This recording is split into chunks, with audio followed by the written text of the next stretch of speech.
From the Cactus, KCTS, I'm Jamison Greenwood with Greenwood & Company. Well, I hope everybody's had a happy Thanksgiving and enjoyed as much as they could their Black Friday. I didn't go shopping or anything, I mostly just rested, but I hope those of you that did go shopping got plenty of nice things for good prices and some good Christmas gifts. I was just reflecting as I thought of this Thanksgiving. There's all kinds of great foods that we have, like we have the corn casserole and the green bean casserole, along with the turkey and the mashed potatoes and the sweet potatoes. And we always have these wonderful desserts. I shared a poem about harvest pies on my Thanksgiving show last year. But one thing that doesn't seem to be, at least in my experience, a staple of Thanksgiving is chocolate. And chocolate is certainly one of my favorite things, and I'll tell you about my favorite chocolate in the poem that I share at the end of this program. But with the winter coming along as well, I can recall one particular winter storm up in the Arizona high country, and it coincided with a potentially extreme fiasco that involved some interesting pieces of chocolate. One November, not long after Thanksgiving, Colton, Heather, and I were at St. Edward's Episcopal Church prepping for a meeting of the Forestry Club in the Fellowship Hall.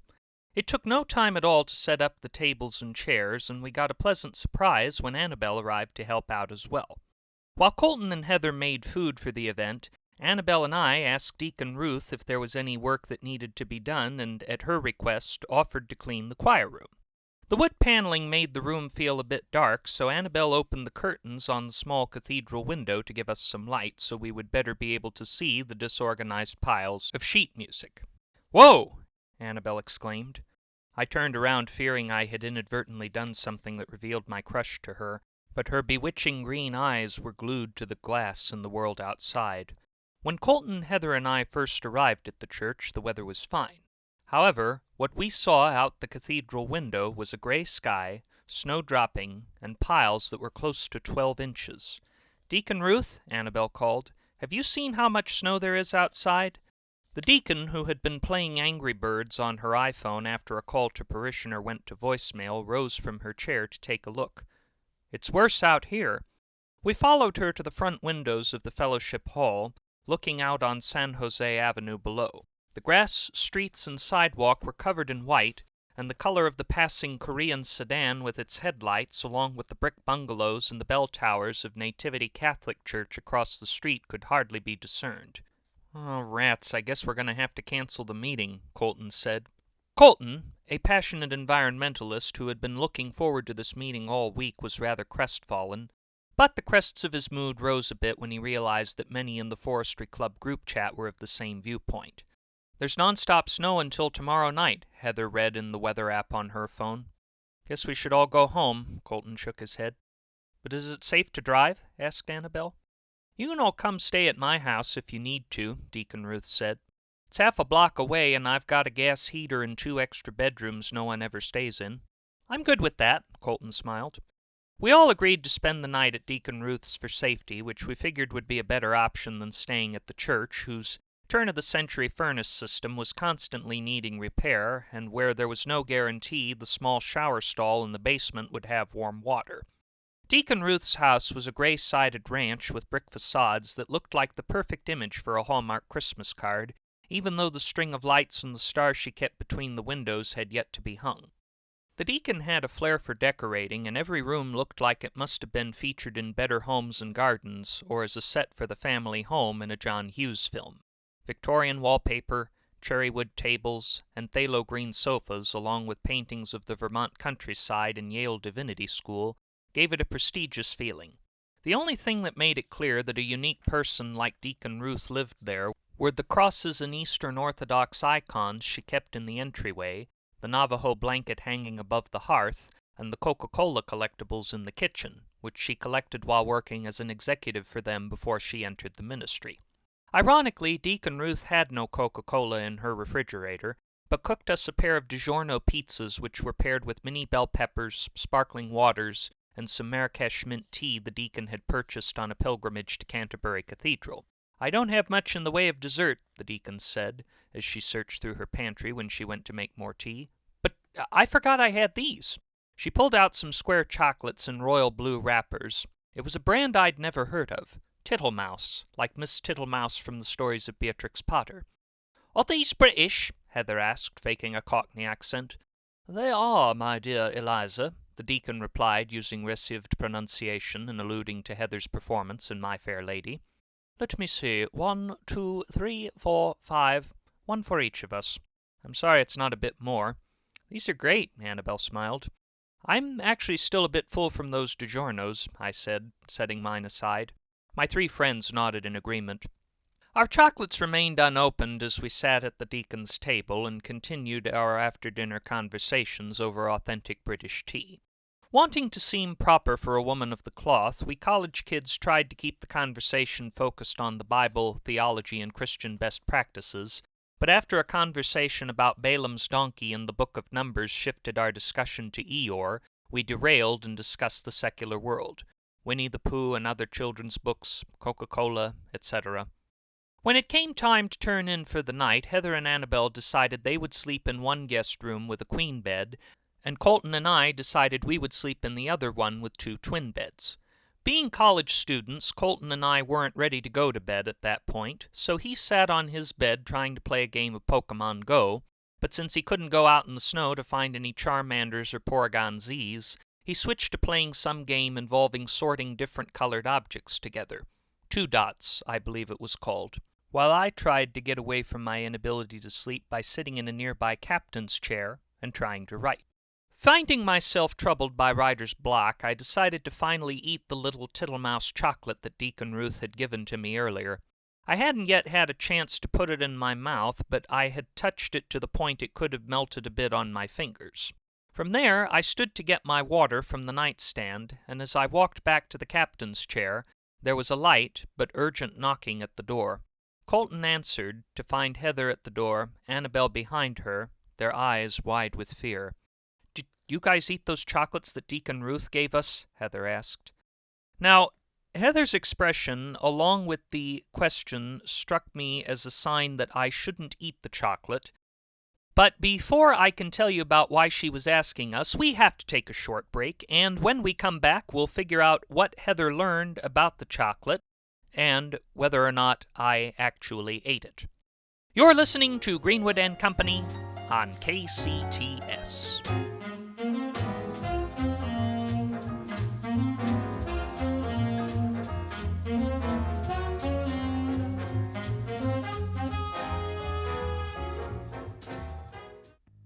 Tired of all the empty promises of whitening and cavity protection from other toothpastes? Then consider Dentifrica, the new extra-strength toothpaste that has everything you're looking for. Our Snow White Clear Coat paint-based formula gives your teeth that extra special coating, making them shiny as a string of pearls. The minty flavor tastes like candy without the guilt, and the caustic chemicals of our antibacterial formula kill off cavity-causing plaque and over time, dissolve your entire gums, helping generate countless profits for periodontal surgeons. So if you're in need of a foolproof toothpaste that keeps your cavities in check, your breath fresh, and you're not worried about the long-term health of your mouth, buy a tube of Dentifrica, the strongest toothpaste around, available at Gigit supermarkets and other subpar retailers. Warning, due to safety concerns, Dentifrica toothpaste is not available for sale in California, Maryland, or New York State. This product is known to cause athlete's foot in the state of Arizona, mononucleosis in Massachusetts, and tick-borne encephalitis in Texas even if tick bites are not present. Parents may lose custody of their children if Dentifrica is purchased for minors. Use of Dentifrica does not eliminate the need for regular flossing. Get a tube of Dentifrica toothpaste today. And welcome back. You are listening to Greenwood and Company on the Cactus, KCTS. Now, before the break, Heather had knocked on our door to discuss the chocolates that Deacon Ruth had given us earlier for dessert. Heather and Annabelle stepped into our room and closed the door so as not to wake Deacon Ruth, despite her snoring like a KitchenAid stand mixer combined with a chainsaw. "Heather found this article," Annabelle said. Heather pulled out her phone. "It says those Tittlemouse chocolates may be tainted with E. coli." "Well, I won't eat mine now," I said. "We haven't touched ours," Annabelle shook her head. "I'd throw them out, but I'm scared to touch them." A perfect opportunity to impress my Aphrodite. "I'll go throw yours out," I proclaimed. "I'll take yours too, Colton." "You're such a brave soul, Jimmy," Heather replied. This would have meant more to me if it came from Annabel, but I was still happy to hear it from Heather. After collecting all 4 chocolates, I took them to the deacon's kitchen, where I stuffed them in the garbage can by the dishwasher. Then, not wanting to contaminate an area of food preparation, I went to the guest bathroom and washed my hands for several minutes as if to perform an appendectomy, despite the fact that I was in fact in a luxurious bathroom with Japanese honeysuckle-patterned wallpaper. Upon my return, Annabel thanked me and gave me a cool smile, with her blonde hair covering one of her beautiful green eyes, not convincing me that she was mine, but that my act of bravery might have moved her a little bit closer to the idea. The girls were about to head back to their room when Colton thought of another monkey wrench. What if the deacon ate hers? "We've got to wake her," Heather exclaimed. "What if she already ate it? We might all go to jail for criminally negligent homicide." Colton grabbed his head, his eyes wide. "Colton," Annabel shook her head, "we didn't know the chocolates were tainted. We didn't give them to her on purpose. She gave them to us." "But what should we do?" Heather asked. Deacon Ruth made another snore which resembled the engine of an Oldsmobile Delta 88 banging around because of low oil pressure. Colton's eyes went wide with panic again. "Is loud snoring a sign of E. coli?" "No," I said. "I think it would give you vomiting and diarrhea." At this point I regretted what I had said, and we all glanced around at each other, wondering if the snoring we heard may in fact have been sleepwalking vomiting due to its guttural nature, and whether or not we should call an ambulance, and if so, which of us would call. "Someone needs to go check on her," said Annabel. We all debated and offered to go check, but since Deacon Ruth was female, it was decided that Heather and Annabel would go check, and since Heather had a theater background, she should go check on the deacon, as she could maintain composure with more authenticity. Colton, Annabel, and I waited, with Annabel inadvertently grabbing hold of me, though not in a flirtatious way, and together we prayed for the best. Colton stood behind Heather as he wanted to be there for his Helen of Troy should something awful happen to the deacon. "Shouldn't you guys be asleep?" the deacon said in a drowsy voice from behind the door. "Are you okay, Deacon Ruth?" Heather asked. "Yes. Why do you ask?" "Those chocolates you gave us, those Tittlemouse chocolates, they were—" Though a consummate actress, Heather lost her train of thought. "Recalled," Colton added behind her. "Yes, recalled. There was an article on the Pinebough Gazette's website." "Oh, I'm so sorry." The deacon began to panic. "We've got to get you to the doctor." She began to run around asking the Lord's forgiveness as she searched in a frenzy for her purse and car keys. "Black loafers don't go with a mocha dress, but we're in an emergency," she said, finding a pair of shoes. "Wait a second," Heather continued to read from her phone. "It says here the only ones contaminated were Belgian dark chocolates. What kind did we have?" Annabel and I ended our embrace, and I walked over by the captain's chair in the guest bedroom to find my wrapper, and felt my shoulders sink in relaxation when I read the name. "These were milk chocolate," I called to the rest of them. With that, the deacon determined a crisis was averted, and we all prepared to go back to sleep. Now, we were all thankful that we and the deacon were spared the contaminated chocolate, but even with our doors closed, the combined chainsaw, blender, and volcanic blasts of Deacon Ruth's snoring kept us up most of the night. No nightmares about vomiting or death upon bathroom tile, but still a night I hope I don't have to go through again any time soon. As I prepared to go to sleep, I enjoyed my chocolate, but despite assuring my health was safe, I failed to account for the deacon's white chiffon bedspread, on which a trace of my chocolate found its way. I would be able to assure the deacon it was chocolate and not something else, which could have traces of E. coli, no less. But chocolate on a chiffon bedspread, even when speaking to a woman of the cloth, would make for a difficult conversation nonetheless. You're listening to Greenwood and Company on KCTS.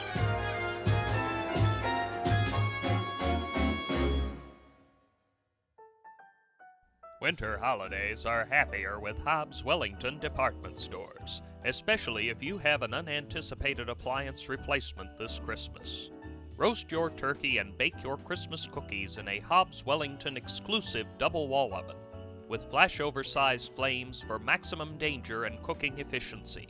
Just $500 or 4 interest-free payments of $400. Tired of your butt sinking in Grandma's old burnt orange sofa? Your tree will look great next to this Hobbs Wellington dead body gray sofa. Boring college dorm room design with cushions as hard as a rock. Out the door at $898. And if you lack holiday spirit and want to watch football or a slasher film this Christmas, buy a Hobbs Wellington Smart TV, compatible with all your streaming services. Only $111 for a color set, or get our black and white model for only $100 more. Check off your ill-conceived holiday wish list at Hobbs Wellington Department Stores, 9 locations throughout Arizona. Support for Greenwood & Company and Cactus KCTS comes from Decoragex.com. Now save up to 75% on all decapitated busts of Julius Caesar. Decoragex.com, because trash deserves to sell too. Additional funding is provided by the Folding Chair Charitable Trusts and the Used Car Salesman Plaid Sport Coat Foundation. Well, I was thinking about chocolate, of course, was the big discussion of our show this week. It's one of my greatest weaknesses, I know that much. And there's all kinds of different versions I like of it. I like white chocolate, I enjoy Reese's, I enjoy Milky Way, Snickers, just about any type, especially C's as well. But one of my go-tos, which I will celebrate in our poem this week, is a Ghirardelli Milk Caramel Chocolate Bar. A gold foil wrapper keeps it safe until you tear and fold it back, observing its rectangle shape, which teeth and tongue will soon attack. A flavor bold yet also sweet, a pleasure every time you eat, to cleanse your palate and enjoy your Ghirardelli chocolate treat. 8 squares with luscious caramel filling, each with eagles soaring in flight. Its looks alone are simply thrilling, provoke temptations hard to fight. You break the bar in little squares, be warned you may be unprepared. You plan to savor only one, but can such a thing be done? So 2 or 3 you soon enjoy, their luscious flavor sweet and rich. Like a child with brand new toys, with every square you're more bewitched. 5 squares remain, but not for long, their taste inspires a loving song. As you devour you wonder though, for such indulgence seems quite wrong. So soon you toss the golden foil, which wrapped your candy now all gone, your appetite now faded spoiled, yet one more bite you find you fawn. Some long for riches, fancy cars, but I find wealth in chocolate bars. 8 big squares with caramel centers, worth 10 times the 1%ers.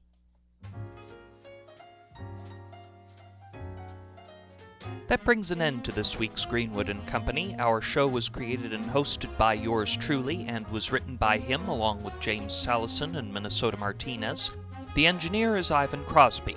Jonas Andrews answers the phones even though we don't take calls on this program. The theme was composed by Martin Landstrom, and our costumes are provided by Grandma's Garage Thrift Shop. All the characters, settings, and situations depicted in this program, along with all advertised products, are entirely fictional, and any similarities to products, events, or persons, living or dead, is entirely coincidental. Also, KCTS is not an actual radio station.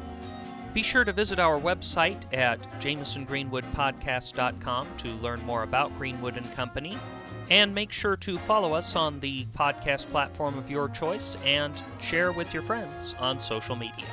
Just a reminder to please be careful if you are going out on the 101, the 17, or Route 66 tonight. I'm Jamison Greenwood, and until we meet again, stay healthy, stay safe, and stay young at heart. Good night.